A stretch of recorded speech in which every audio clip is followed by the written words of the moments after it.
Want to master grammar so you can speak properly, express yourself better, and understand more?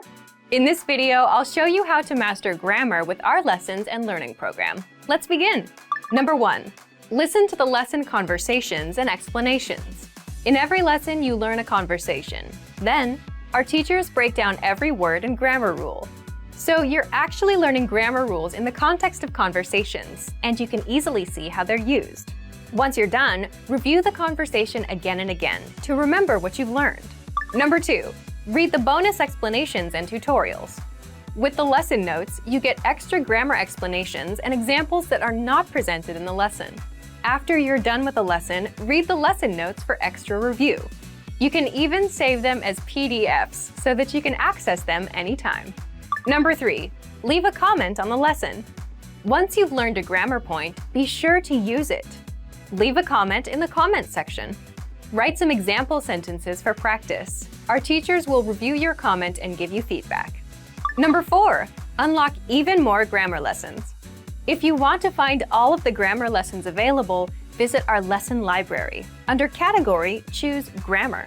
You'll get all of the pathways and lessons dedicated to helping you learn and master sentence patterns and grammar points. So, if you're ready to finally learn a new language the fast, fun, and easy way, sign up for your free lifetime account by clicking on the link in the description. Signing up takes less than 30 seconds, and you'll start speaking from your very first lesson. If you enjoyed these tips, hit the like button, share it with anyone who's trying to learn a new language, and subscribe to our channel. We release new videos every week. I'll see you next time. Bye!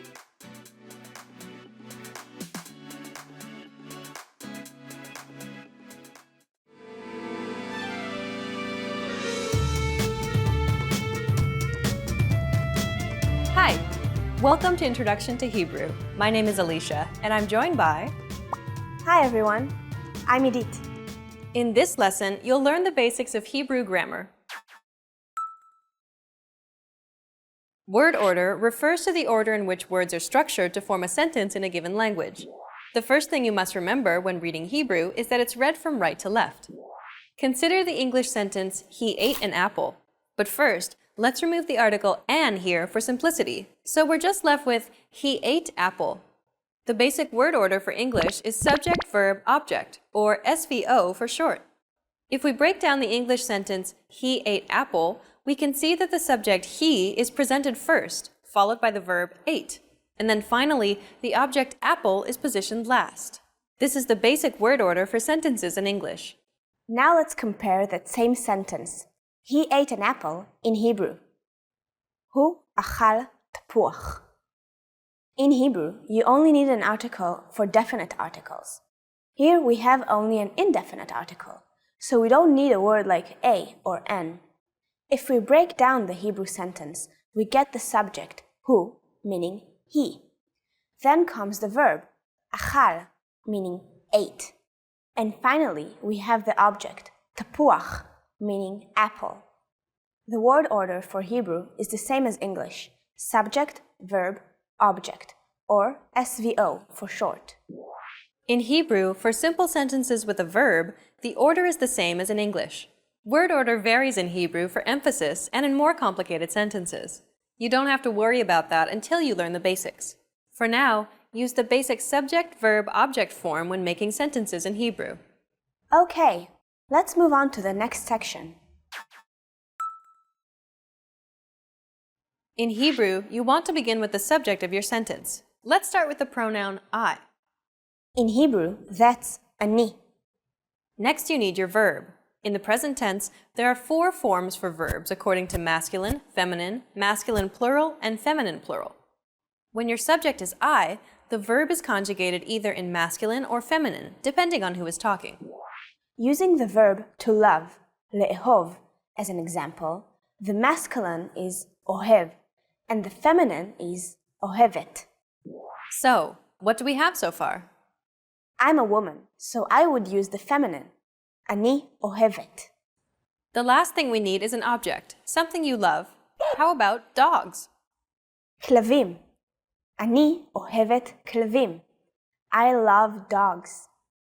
If I were a man, I would say, אני אוהב כלבים. So it's as simple as that, and very similar to English. Now it's your turn.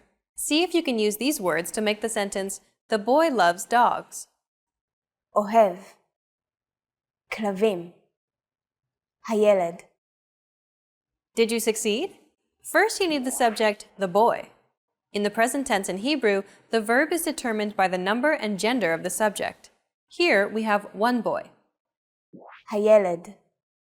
Then you need to add the verb, the boy loves. This verb will be conjugated in masculine singular for the boy. That's אוהב.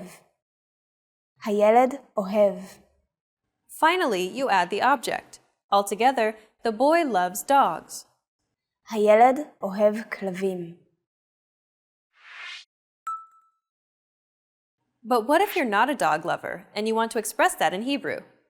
Forming the negative in Hebrew is very easy. You just need to know one word. לא.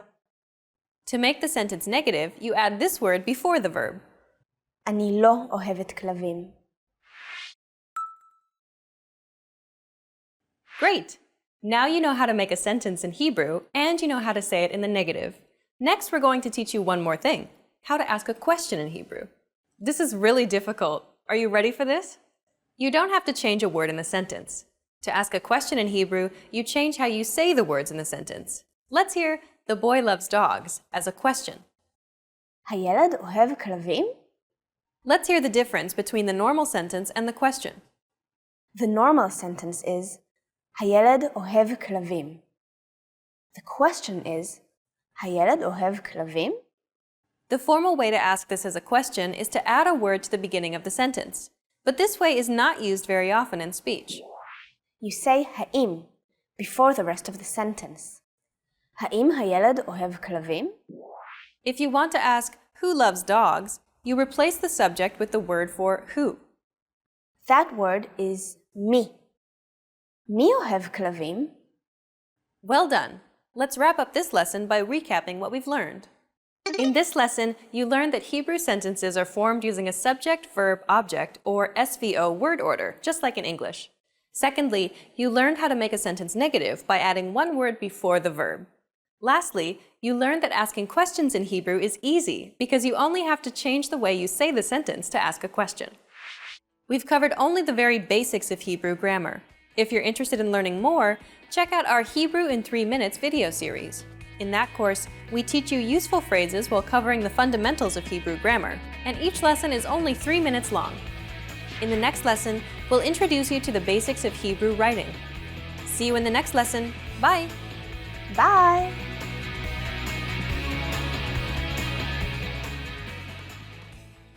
Want to speak real Hebrew from your first lesson? Sign up for your free lifetime account at HebrewPod101.com. Hi everybody, Edith here. Welcome to Ask a Teacher, where I'll answer some of your most common Hebrew questions. The question for this lesson is, what does the particle I mean in Hebrew? I is a prefix symbolizing negation. It comes from the word en, literally meaning there is no. When this prefix is joined with certain words, the compound means the opposite of the original word. As you may know, nouns in Hebrew have gender. So if you add a prefix to it, how do you know what gender it is? Trick question. Actually, the prefix doesn't affect the gender of the word it precedes. Let's look at some examples. The word havana means understanding. So, אי-הבנה is misunderstanding, like in this sentence. אני מתנצלת. זו הייתה אי-הבנה. I apologize, it was a misunderstanding. The noun understanding, havana, is a feminine noun. When adding I to it, the gender doesn't change. This is why we use the feminine form of it was, זו הייתה. Next, we have the word justice, which in Hebrew is tzedek. So, when we combine it with the prefix I, it becomes אי-צדק. Injustice, like in this sentence. מדיניות הממשלה יוצרת אי-צדק חברתי. The government's policy is creating social injustice. The noun justice, tzedek, is masculine and wasn't changed by the prefix I.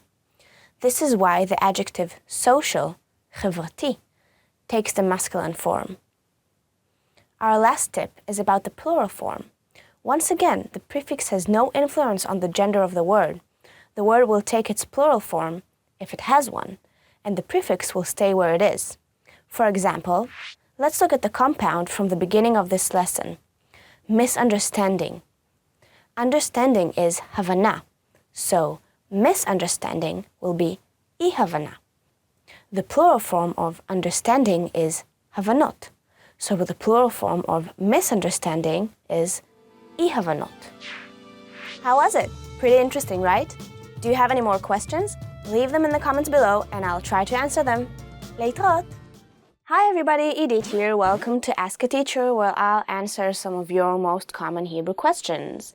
The question for this lesson is, why is it that in Hebrew some adjectives are different when they refer to people than when they refer to objects? This issue involves adjectives in their feminine form, mostly adjectives for nationality like American or Russian. The difference is in the ending of the adjectives. It can either be with it or with ya. For example, a Russian woman would be Isha Rusiya, but a Russian boat will be Sfina Rusit. So why does this happen? First of all, it's important to know that both forms of these adjectives are commonly used, but in different contexts. Usually the ending ya, like in Rusiya, Russian woman, is used to refer to a woman, while the ending it, like in Rusit, Russian boat, is used to describe places or objects, such as a restaurant, a shirt, or the Russian language. Grammatically speaking, both forms are acceptable. The foundation of Hebrew grammar is the Tanakh, the Hebrew Bible, in which we find both of those forms used for all purposes. In the Tanakh, the feminine ending ya describes women, but also objects or places, like in the word nochriya, meaning foreign. Some examples with this word would be Anochi nochriya, I am foreign, and be'eretz nochriya, in a foreign country. Besides the ending ya, there is the ending it, also used in the Tanakh for both people and objects. For example, Isha Mitzrit, Egyptian woman. Dlat Mitzrit, Egyptian pumpkin. We can even find both endings for the same definition. Ruth HaMoaviyah, Ruth the Moabite, Ruth from the kingdom of Moab. Shimrit HaMoavit, Shimrit the Moabite, Shimrit from the kingdom of Moab. However, as I said earlier, in today's Hebrew there is usually a difference between the two forms. This rule doesn't apply only to nationalities, but to other adjectives as well. Let's look at some examples. Isha Datiya, religious woman. Shchuna Datit, religious neighborhood. Isha Chofshiya, free woman. Tznicha Chofshit, free falling, which more naturally translates as skydiving. Since this is not a set rule, but rather a differentiation used in more common language, sometimes the ending it is used for a woman too, like in these examples. Secular woman, Chilonit.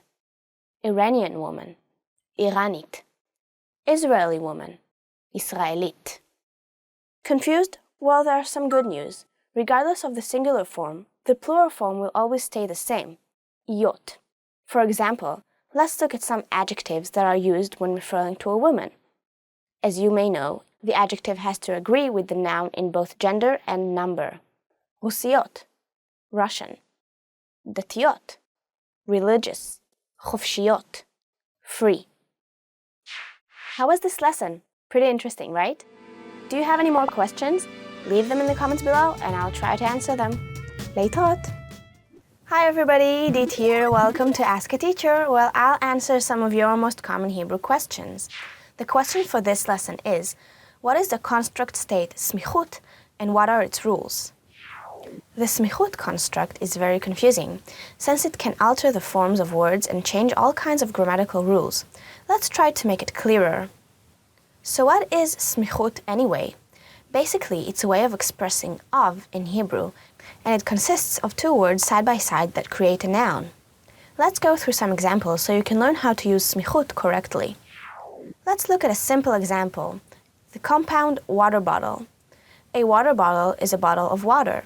In this compound, the main noun is the second word, the bottle, and the first word describes the noun. In Hebrew, it will be pretty much the same, except that the first word will be the main noun and the second will be the description. So, in Hebrew, water bottle will be bakbuk maim. Bakbuk meaning bottle and maim meaning water. Some compounds combine two nouns to create a completely different noun. For example, the word weather in Hebrew is the compound mezeg avir. The word mezeg means temper, and avir means air. So literally, this compound means air temper. In some cases, the singular form of a compound can include a plural noun. For example, the compound dog trainer in Hebrew will be me'alef klavim. The word for trainer, me'alef, will be singular, but the word for dog, kelev, will take the plural form, klavim. This is to indicate that the trainer trains more than one specific dog. In the same way, a window cleaner will be menakeh chalonot, and not menakeh chalon. So far it's not so bad, right? Well, now it's starting to get complicated. If the main noun is feminine, singular, and ends with the letter hey, then the hey becomes tough. Like in this example of the compound cheesecake, uga plus gvina, ugat gvina. Another issue is the plural form of these compounds. Like in English, when multiplying the compound, only one of the nouns takes the plural form, the main one. Therefore, if we want to say cheesecakes, we will not say ugot gvinot, but rather ugot gvina. If the main noun is masculine and plural, the plural masculine ending, im, becomes a. Notice that the nikud appears on the letter just before the yud. We'll use our first example again. If we want to say water bottles, the plural form of bakbuk, bakbukim, will turn into bakbukei, like so. Bakbukim plus maim, bakbukei maim. Another rule the smichot is altering is the prefix ha, which means the. As you may know, when turning an indefinite noun into definite, we add the prefix ha to the noun itself, and also to the adjective it has. For example, the big bottle will be habakbuk hagadol. However, in smichut compounds, only the describing noun gets the prefix ha, like so, bakbuk hamayim, the water bottle. Lastly, there is one more issue, perhaps the most confusing one. Sometimes the vowels of the first noun change, like in these examples. Cheder plus ochel. Chadar ochel, dining room. Bait plus kele. Beit kele, jailhouse. Most Hebrew speakers don't know the complicated rules for this unique construct. They simply learned how to use it when acquiring the language growing up. For Hebrew learners, it's definitely harder to learn these exceptions, but the more Hebrew you hear and speak, the more natural it will become. How was this lesson? Pretty interesting, right? Do you have any more questions? Leave them in the comments below and I'll try to answer them. Leitrot! Hi everybody, Idit here. Welcome to Ask a Teacher, where I'll answer some of your most common Hebrew questions. The question for this lesson is, what are some common Hebrew idioms? Every language has its everyday idioms. In English, for example, we have idioms like, what's up, or it's raining cats and dogs. In this lesson, you learn some everyday Hebrew idioms.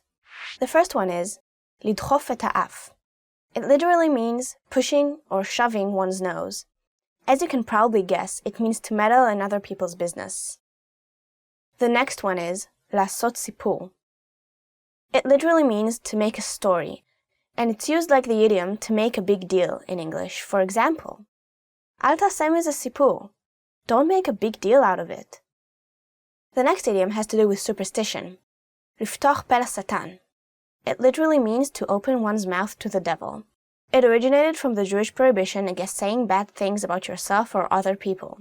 Today, however, it's used in a similar way to the expression don't tempt fate. Don't say good things because you might jinx your luck. For example, אני חושבת שאני אעבור את המבחן, אבל אני לא רוצה לפתוח פה לשטן. I think I'll pass the exam, but I don't want to tempt fate. Our last idiom represents a life philosophy. Bali. It literally means comes to me.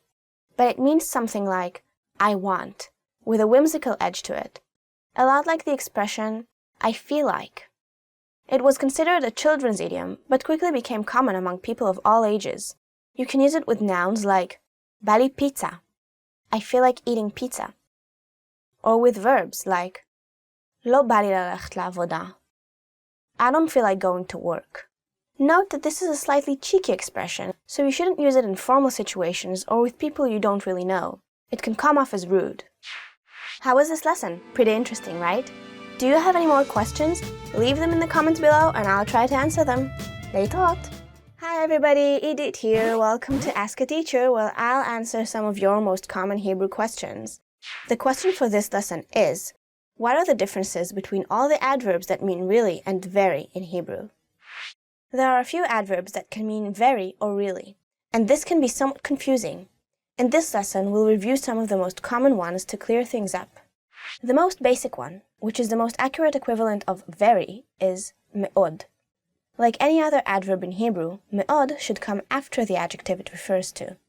However, due to the influence of English and other languages, in colloquial use, it can appear before the adjective.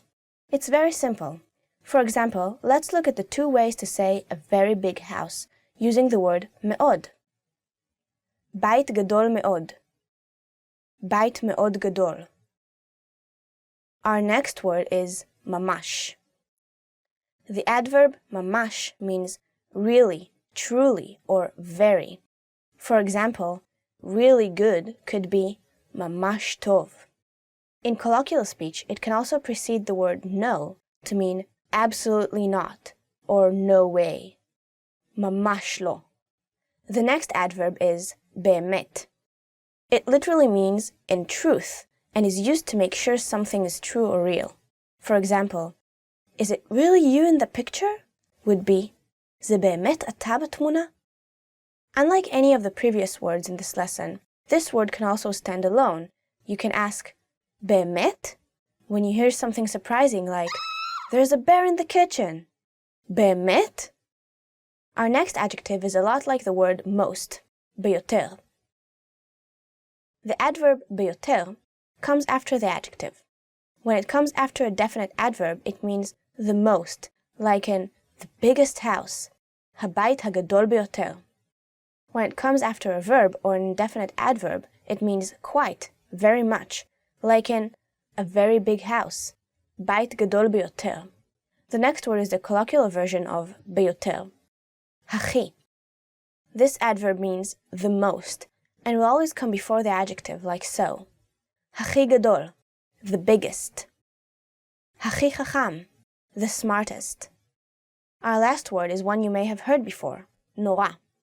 This word can be either an adjective meaning terrible or an adverb meaning terribly, that can be used together with negative or positive adjectives.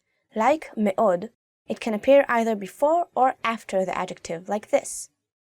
נורא טעים, terribly tasty. מפחיד נורא, terribly scary. Adverbs can make your sentence much more expressive, so try and use them. How was this lesson? Pretty interesting, right? Do you have any more questions? Leave them in the comments below and I'll try to answer them. Leitot! Hi everybody, Edith here. Welcome to Ask a Teacher, where I'll answer some of your most common Hebrew questions. The question for this lesson is, what are the meanings of some of Hebrew's unique greetings? Hebrew has special greetings for different occasions. Let's take a closer look at some of them. We'll start with the very useful greeting which means good luck, בהצלחה. It literally means with success, as if to say, may you complete your task with success. You can say to a person to wish them good luck with a test, a job interview, a new project, or any other goal they wish to achieve. For example, if your friend got promoted and you want to wish him or her good luck with their new job, you can say, בהצלחה בתפקיד החדש, or simply, בהצלחה. The next expression can be heard around dinner tables, in pubs, and at parties. L'chaim. It means cheers and it's used as a toast when drinking with company. The literal meaning of l'chaim is to life, reminding us that life itself should always be celebrated. L'chaim. This next expression can come in handy when celebrating a happy occasion such as a wedding, engagement, childbirth, graduation, and so on. When someone congratulates you, you can answer, בקרוב אצלך. literally meaning, soon so shall it be by you. For example, if you just got engaged to your girlfriend and a single friend congratulates you, you can reply with תודה, בקרוב אצלך. To a female friend, you will say בקרוב אצלך. The last expression is a famous one. You may know it since it came from Yiddish and was adopted by English as well. You may know it as Mazel Tov, and in Hebrew it's Mazal Tov. It literally means good luck, but is used as congratulations. This expression was originally meant to declare that a good thing had happened. It was said at weddings and births as if to say, what a lucky event has happened. With time, the meaning was altered a little, and today this expression is used to wish a person luck in the future.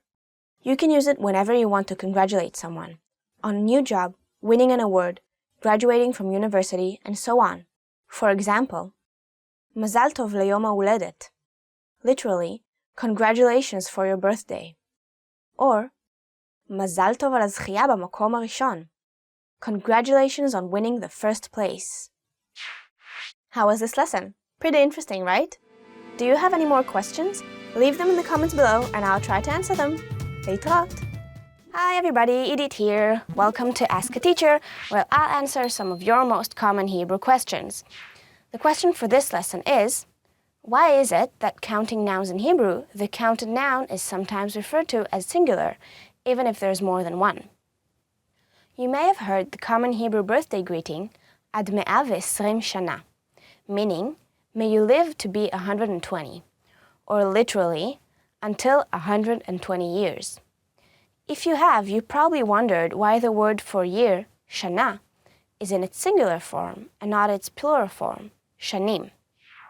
The reason for this is a rule regarding Hebrew counting. When counting a noun in Hebrew, if you have more than 10 of the same item, you can refer to the items as singular or as plural. It's your choice. 10 items or fewer will always be plural. For example, 50 shekels could be either 50 shkalim or 50 shekel, and 75 people could either be 75 אנשים or 75 ish. But 9 years can only be 9 shanim, and 5% can only be 5%. However, despite this rule, using the singular form for counting is common only with nouns that are counted frequently, like money, units of time such as hours, days, and years, or percents. It's unlikely to hear someone say, יש 20 ציפור על העץ. It's like saying there are 20 birds on the tree. If you're unsure, you can just use the plural form with numbers except 1. It will always be appropriate. How was this lesson? Pretty interesting, right? Do you have any more questions? Leave them in the comments below and I'll try to answer them. להתראות. Hi everybody, Edith here. Welcome to Ask a Teacher, where I'll answer some of your most common Hebrew questions. The question for this lesson is, how can I tell what the plural forms of Hebrew nouns are? In order to understand plural nouns, you'll need to learn how nouns in Hebrew work first.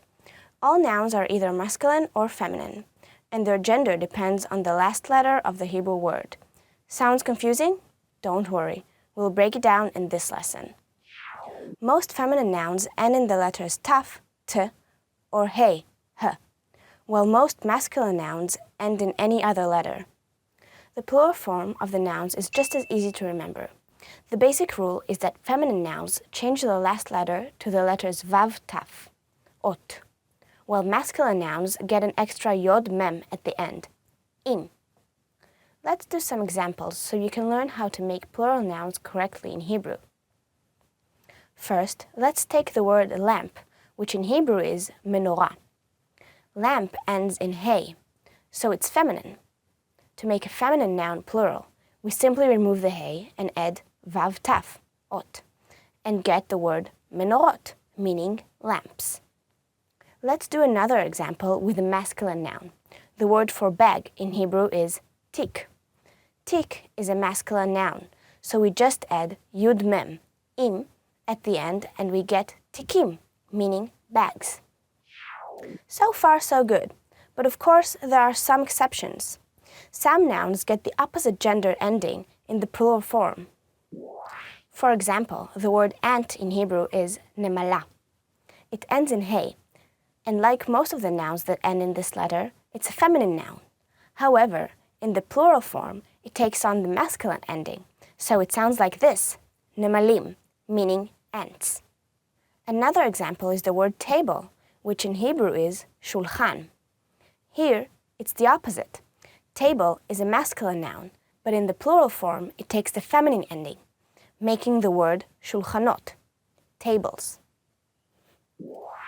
Unfortunately, there is no rule to help you figure out which are the exceptions to the rule. Hebrew learners just have to memorize them. How was this lesson? Pretty interesting, right? Do you have any more questions? Leave them in the comments below and I'll try to answer them. Leitrot! Hi everybody, Idit here. Welcome to Ask a Teacher, where I'll answer some of your most common Hebrew questions. The question for this lesson is, what does the Hebrew expression rosh katan mean? The expression rosh katan literally means small head, and is used to describe a person who only does the bare minimum or doesn't think outside the box. It's mostly a negative expression, but you can also use it to describe yourself, like this. אני מעדיף להיות ראש קטן. Literally, I prefer to be a small head. The opposite expression is ראש גדול, meaning big head. This describes a person who makes an effort to go above and beyond what is expected of him.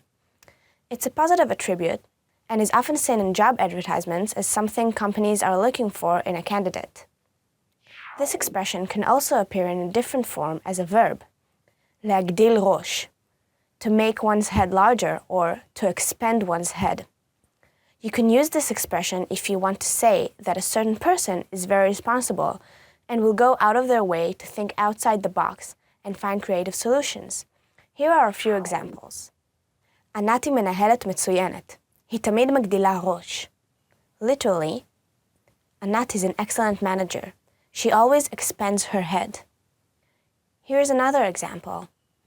איתי, אם אתה רוצה להתקדם בחברה, אתה חייב להתחיל להגדיל ראש. Literally, Itai, if you want to rise in the company ranks, you have to start expanding your head. Do you know any other Hebrew idioms? Tell us in the comments. How was this lesson? Pretty interesting, right? Do you have any more questions? Leave them in the comments below and I'll try to answer them. Leitrot! Hi everybody, Idit here. Welcome to Ask a Teacher, where I'll answer some of your most common Hebrew questions. The question for this lesson is, are there dialects in Hebrew? Modern Israeli Hebrew has no geographical dialects, but there are some features of the language that change between different social or ethnic groups, expressed mainly in the pronunciation of guttural consonants. Hebrew was a frozen language for 17 centuries. It was used mostly for liturgical purposes and was not a spoken language. Towards the end of the 19th century started a process called the revival of the Hebrew language. It took place in Europe and Palestine, and changed the usage of Hebrew from a sacred language to a spoken one, the one used for daily life in Israel. In the beginning of this process, there were mainly three groups of Hebrew regional accents: Ashkenazi, spoken by Jews from Eastern Europe; Sephardi, spoken by Jews from Spain, Brazil, Portugal, and Italy; and Mizrahi, spoken by Jews from the Middle East. As the process went on, features of the different kind of pronunciation merged, and today spoken Hebrew has two main varieties: Oriental and non-Oriental, that differ mainly in the pronunciation of the consonants Ain, Chet, and Reish. In short, an Israeli whose parents came from Yemen sounds a little different than an Israeli whose parents came from Russia, but in further generations, the accent normalizes to more standard modern Hebrew accent. How was it? Pretty interesting, right? Do you have any more questions? Leave them in the comments below and I'll try to answer them. Leitrot! Hi everybody, Idit here. Welcome to Ask a Teacher, where I'll answer some of your most common Hebrew questions. The question for this lesson is, which are the most common Hebrew greetings?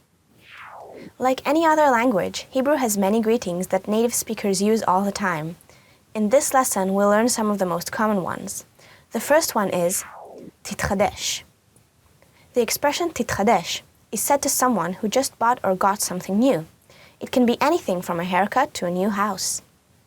This expression comes from the word chadash, meaning new, and its literal translation is something like, "You shall be renewed." There's no natural translation in English. If you want to say the same expression to a woman, you'll say titchadshi. If you want to use it to greet more than one person, you'll use the plural form, titchadshu.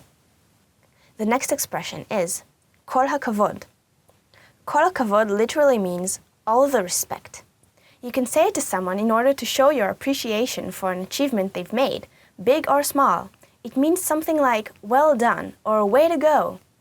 Unlike titchadesh, this expression doesn't change according to the person you're speaking to. An example would be, העברית שלך טובה מאוד, כל הכבוד. Your Hebrew is very good, way to go. The next expression is very useful. It's said a few times every day, בתיאבון. בתיאבון literally means with appetite, and is the Hebrew equivalent of the French bon appétit. You'll hear it from waiters in restaurants and from hosts presenting a dish, and you can use it when eating with other people right before taking the first bite. If you happen to sneeze around Hebrew speakers, you'll hear the next expression, labריאות. Labריאות literally means to health. It's the Hebrew version of the English bless you and the Yiddish zum gesund. You can use it whenever somebody sneezes. Try using these expressions whenever you can. It'll make your Hebrew sound more natural. How was this lesson? Pretty interesting, right? Do you have any more questions? Leave them in the comments below and I'll try to answer them. Later. Hi everybody, Edith here. Welcome to Ask a Teacher, where I'll answer some of your most common Hebrew questions. The question for this lesson is it true that Hebrew was a dead language for centuries? Actually, Hebrew was never dead. It just ceased to be a spoken language. But let's start from the beginning. Historically, Hebrew is regarded as the language of the Israelites and their ancestors, and was a spoken language in the kingdoms of Israel and Judah from about 1200 BCE. Hebrew had ceased to be an everyday spoken language somewhere between 200 and 400 CE, declining since the Bar Kokhba revolt. However, it survived into the medieval period as the language of Jewish liturgy, rabbinic literature, and poetry. Since the Bible is written in Hebrew, all the Jewish people around the world could read and understand it. In the 18th century, the Jewish community in Jerusalem was composed of Sephardic Jews who spoke Ladino or Arabic, and Ashkenazi Jews who spoke Yiddish. In order to communicate, they needed a common language, so they created the early version of spoken Hebrew. However, it still wasn't a native language, but a basic way to communicate. The literary Hebrew was renewed in Europe starting from the 18th century by a Jewish movement that decided Hebrew was deserving of fine literature. Hebrew writers of the time wanted to write essays, poems, and novels, and to translate European literature and science books. However, they realized it's very hard to write about contemporary topics in a language that has been frozen in time, so they had to find a way to update the language's vocabulary. Thus, biblical language was combined with figures of speech and vocabulary from the rabbinic literature, together with vocabulary and syntax found in European languages and Semitic languages such as Arabic and Aramaic. Another important contribution to the Hebrew language was made in the 12th and 13th centuries by a Jewish family of rabbis who translated Jewish writing from Arabic to Hebrew. The Arabic language, which belongs to the same language family as Hebrew, made an important contribution to the revival of the language. In the 19th century, Hebrew writers began arriving in Palestine, influencing the development of spoken Hebrew. Hebrew schools were built, and Hebrew was used in public activities, and eventually became the language used by the Jewish population in Israel. This process was aided by many organizations that saw Hebrew as an ideological purpose. Today, the spoken Hebrew in Israel is called Israeli Hebrew or Modern Hebrew. How was this lesson? Pretty interesting, right? Do you have any more questions? Leave them in the comments below and I'll try to answer them. Later! Hi everybody, Edith here. Welcome to Ask a Teacher, where I'll answer some of your most common Hebrew questions. The question for this lesson is, what does the word Nora mean and how should it be used? The word Nora has gone through some interesting changes over the years. It appears in the Bible meaning awesome or awe-inspiring in reference to God. You can say it in this sentence from the book of Deuteronomy, Ha'el Hagadol Hagibor V'Hanora, which means the great and mighty and awesome God. In modern-day Hebrew, the meaning of the word Nora has lost its positive aspects and become more about the fear-inducing aspects, become an adjective meaning terrible or awful, like in these examples. הסרט היה נורא. The movie was awful. Or in this one, זו הייתה חוויה נוראה. It was a horrible experience. The word נורא also appears in the expression לא נורא, meaning something like, it's okay, or it's not a big deal. Let's look at this example. Say you're with your roommate and you're on your way home. When you check your bag, you realize you forgot your keys. Your roommate could say, שכחת את המפתחות? לא נורא, יש לי מפתח. You forgot the keys? It's okay, I have a key. The word נורא can also be used as an adverb meaning very or terribly. It can be added to negative adjectives, but also to positive adjectives like נורא יפה, terribly beautiful, or נורא מעניין, very interesting. It can appear either before or after the adjective. One important thing to note is that this use of the word נורא is colloquial and shouldn't be used in formal situations. So next time you're with your Israeli friends, try using the word נורא with one of the many expressions we've learned in this lesson and see how you sound. How was this lesson? Pretty interesting, right? Do you have any more questions? Leave them in the comments below and I'll try to answer them. להתראות. Hi everyone, my name is Yara and today we're going to do top Hebrew phrases. These are very useful phrases you're going to hear a lot when you come to Israel, so make sure to memorize them. Okay, let's start. Shalom. Hello. Shalom literally means peace, but we use it also as a greeting. Shalom. Ma nishma? How are you? That's a very casual way of asking how are you, and it literally means what is heard. Like what have you been up to? What's going on with you? Ma nishma? Toda. Thanks. And probably the only way to say it, we don't have like thanks or thank you, it's just toda. Bevakasha. Please. Bevakasha, it means please, but it can also mean there you go. So you can say, אפשר לקבל מים בבקשה? Can I have water, please? And when you give someone water, you can also say, בבקשה. There you go. סליחה. Excuse me. It means excuse me or sorry. So when you like push through people in the bus, you can go, סליחה, סליחה, סליחה. But when you step on someone on the bus, you can also say, אוי, סליחה, I'm sorry. להתראות. See you. It literally means to see each other again. So it's like, to see each other again. להתראות. It's also very casual. בסדר. Okay. This is a very, very useful word. You can say it when someone asks you, how are you? בסדר.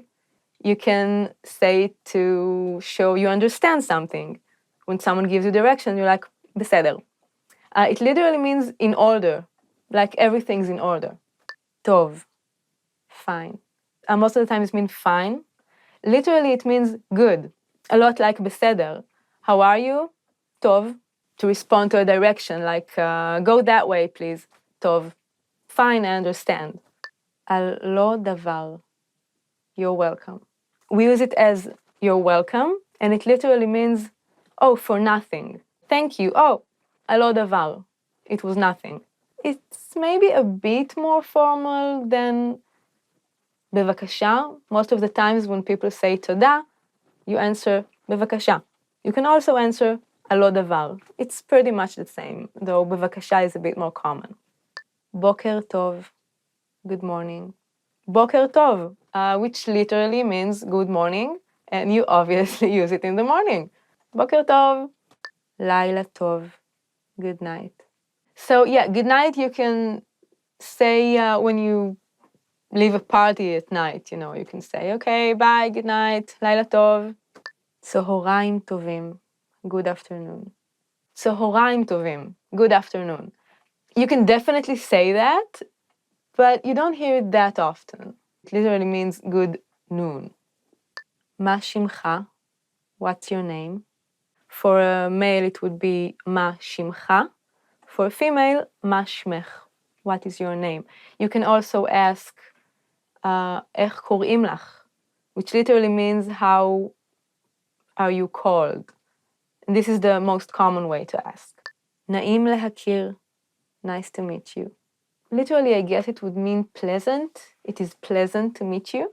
And you can say נעים להכיר אותך for a woman, or נעים להכיר אותך for a man.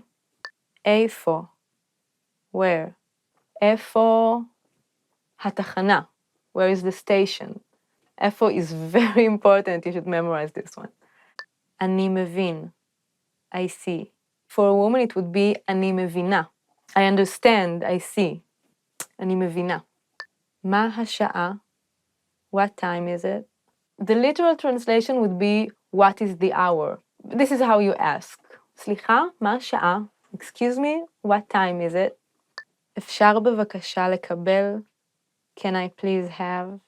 אפשר בבקשה לקבל מים? Can I please have some water? And this would be the same for a male speaker and for a female speaker. אפשר בבקשה לקבל? איפה השירותים? Where's the restroom? איפה השירותים? Where's the restroom? שירותים is restroom. איפה השירותים? Another one to memorize. אני מצטער. I am sorry. אני מצטער. Or for a female speaker, אני מצטערת. אני מצטערת להפריע. I'm sorry to interrupt. כן. Yes. You can use it in any way you use yes. Yeah, use it. Be positive. לא. No. I like this word. It has a fun sound, and it was my sister's first word. לא. No. בא לי. I feel like. בא לי. It's two words. בא לי. And it means I feel like, I want. And you can also use it as a negative. בא לי גלידה. I feel like ice cream. I want ice cream. לא בא לי ללכת לבית הספר. I don't feel like going to school.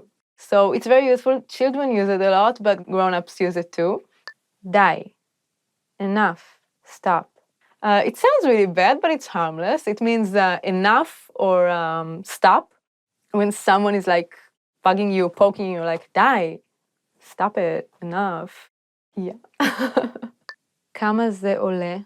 How much is it? כמה זה עולה? How much is it? How much does it cost? מעולה. Awesome. Great. I guess maybe the Hebrew equivalent of the word awesome, it's מעולה. The masculine form is מעולה and the feminine is מעולה. Like, ההופעה הזאת מעולה. This show is awesome. It's great. איך היה הטיול? היה מעולה. How was the trip? It was מעולה. Great, awesome. Okay, that's it for today for top Hebrew phrases. Thank you so much for watching. And what is your favorite Hebrew phrase? Tell us on the comments below. And don't forget to subscribe. Bye! Hi everybody, Edith here. Welcome to Ask a Teacher, where I'll answer some of your most common Hebrew questions. The question for this lesson is, can you use adjectives as nouns in Hebrew? In Hebrew, it's possible to omit the noun and use its adjective instead. To explain how it's done, let's look at some examples. Let's say you're at a clothing store looking for a new shirt. You've tried on a few, and now you need to decide which shirt to buy. Eventually, you decide on a red one. You can tell the salesperson, I'll take the red shirt. אני אקח את החולצה האדומה. But since it's obvious the subject here is the shirt, you can simply say, I'll take the red one. אני אקח את האדומה. Unlike English, when the word shirt is omitted, it's not replaced by another noun or one. The adjective itself functions as a noun. It's important to note that the adjectives you use has to match the gender of the original noun. The word for shirt in Hebrew, חולצה, is feminine. So the adjective red, adom, took its feminine form, aduma. If you were to buy a hat instead of a shirt, you would have to match the adjective to the gender of the masculine word hat, kova, and say adom. Likewise, if you want to refer to an item that has the plural form, like flowers, socks, or glasses, you'll use the plural form for the adjectives, adumim or adumot. Let's put it all in one example. Let's say you run into a friend you haven't seen for a long time and ask how are her 4 children doing. She gives you a quick update on them. The older son is an actor, the middle daughter goes to university, and the young ones are still in school. If she were to say that in Hebrew, her sentences would have been much shorter, since the subject is her children, and the adjectives explain the gender and the quantity of the nouns. She will not have to say son, daughter, or ones, because all the information is included in the adjectives. Here is the Hebrew sentence. הגדול שחקן, האמצעית לומדת באוניברסיטה, והקטנים עדיין בבית הספר. Hebrew adjectives help you keep your sentences short and sweet. How was this lesson? Pretty interesting, right? Do you have any more questions? Leave them in the comments below and I'll try to answer them. See you in another lesson. להתראות. Want to speak real Hebrew from your first lesson? Sign up for your free lifetime account at HebrewPod101.com. Hi everybody, Edith here. Welcome to Ask a Teacher, where I'll answer some of your most common Hebrew questions. The question for this lesson is, why is the word panim, face in Hebrew, plural? This question has to do with an interesting phenomenon in the Hebrew language. There are a few nouns in Hebrew which are plural in their grammatical form, but singular conceptually. Sound confusing? Let's break it down. The four main nouns that are singular but plural grammatically are life, chaim, water, maim, and sky, shamayim. In addition to the noun form, this lesson's question, panim. As you can see, all of these words have typical plural masculine endings, im. Grammatically speaking, these words are plural.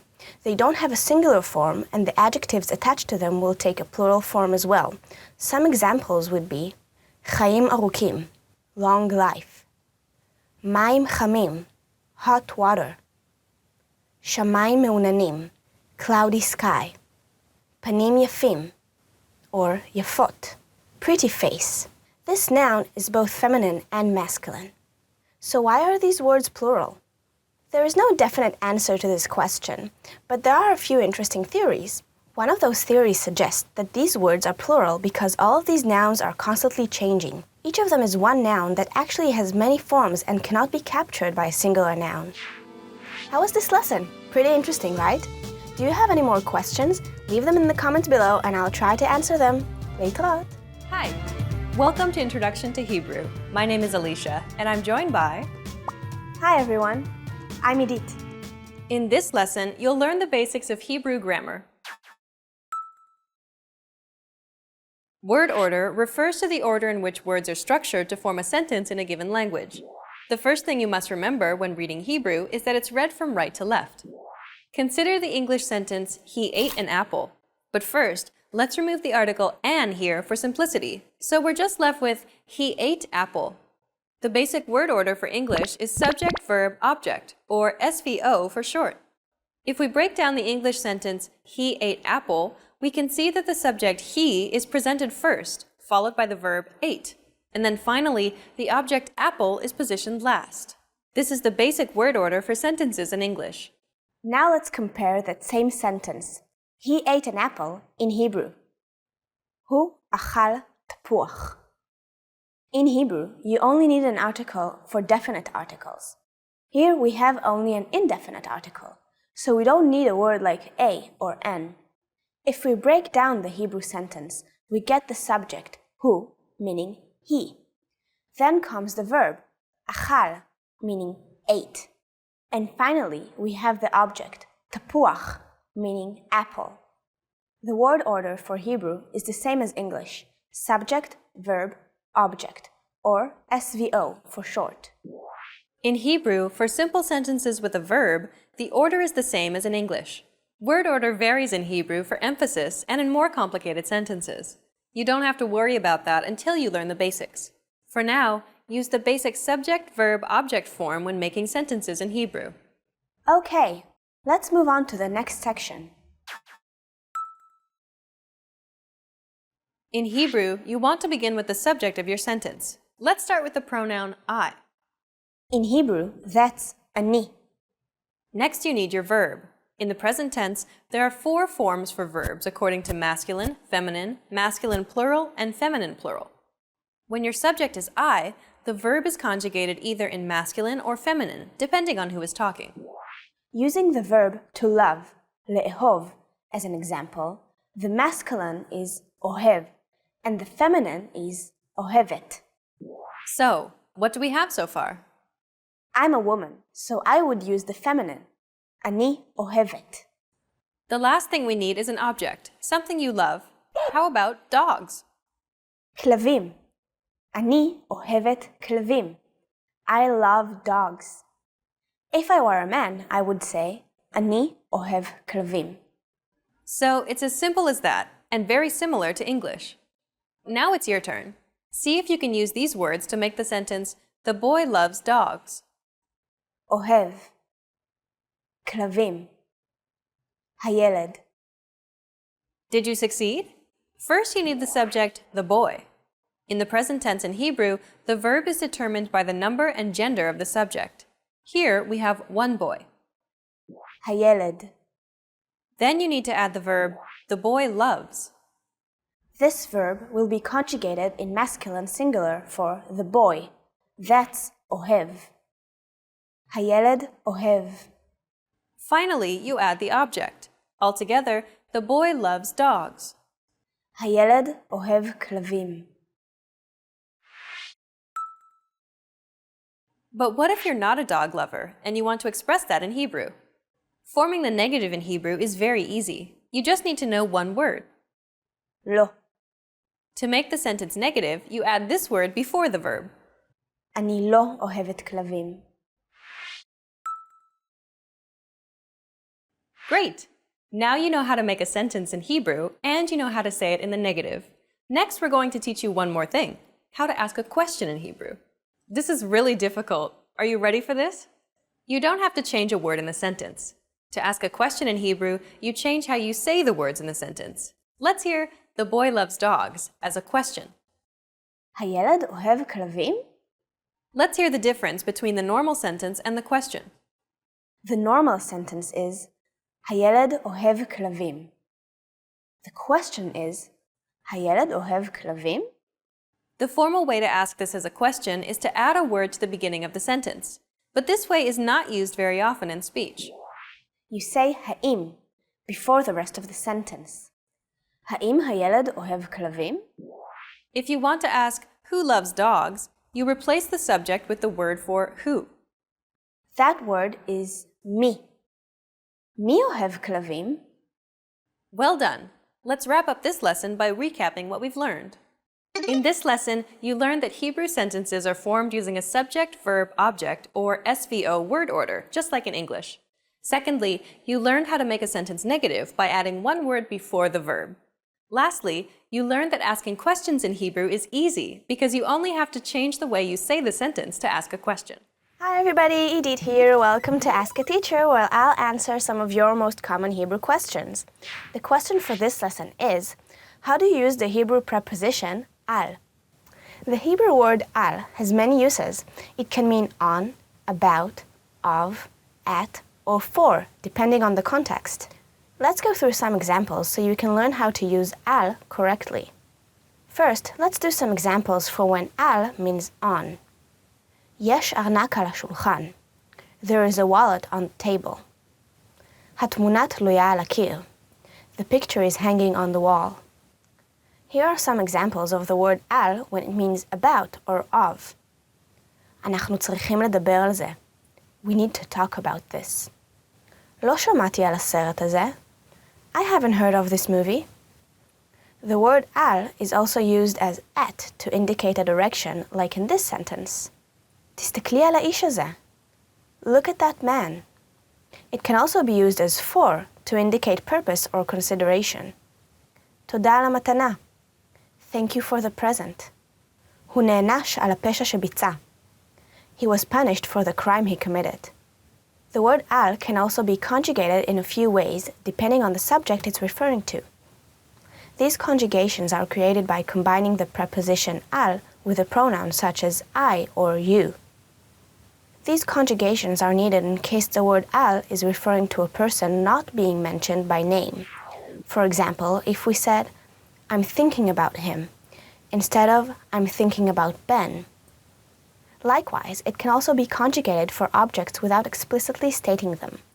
For example, the book is on it, instead of, the book is on the shelf. Here are a few examples for conjugations of the word al. סיפרתי לך עליה. I told you about her. אין מקום על השולחן, יש עליו ספרים. There is no room on the table, it has books on it. אתה יכול להסתכל על הרהיטים, אבל אל תישען עליהם. Literally, you can look at the furniture, but don't lean on them. כל הקפה נשפך עליי. All the coffee was spilled on me. How was this lesson? Pretty interesting, right?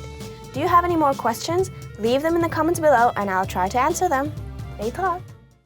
Hi everybody, Edith here. Welcome to Ask a Teacher, where I'll answer some of your most common Hebrew questions. The question for this lesson is, what does the expression על רגל אחת mean? This expression, meaning literally on one foot, is very common in Hebrew, and many people use it without even knowing its origin. Basically, it's used to describe something that's done offhandedly with no previous thought or preparation. But where did it come from? The origin of this expression, like many other Hebrew expressions, is a story from the Talmud, a central text of Rabbinic Judaism. The story revolves around the great Talmudic sage Hillel, also known as Hillel the Elder, one of the most important figures in Jewish history. Hillel was a famous scholar known for his gentleness and patience. In the Talmud, Hillel is often mentioned together with his colleague Shammai. The two scholars often disagreed on the interpretations of Torah law. While Shammai tended to follow the stricter interpretation, Hillel considered love of man as the core of Jewish teaching. Our story is about a man who wanted to convert to Judaism, but didn't really want to put in the time or effort to do so. This man went to Shammai with one request. He wanted Shammai to teach him the entire Torah while he, the student, was standing on one foot. Shammai was insulted by the man's ridiculous request, since the Torah is deep, profound, and complex, and cannot be taught in the short time in which a person can stand on one foot. When Shammai threw him out of the house, the man went to Hillel. He asked him for the same thing. Hillel accepted the challenge and told the man, "What is hateful to you, do not do to your neighbor." That's the whole Torah. The rest of the explanation of this, go and study it. The story teaches us the special virtues of Hillel and of the Torah, and it's also the source of the expression al regel achat, on one foot. Today, you can use this expression when you want to imply that something is done briefly, without much thought behind it. For example, if you want to say that an issue is very complicated and cannot be solved easily, you can say, זה עניין מסובך, אי אפשר לפתור אותו על רגל אחת. It's a complicated issue, it cannot be resolved on one foot.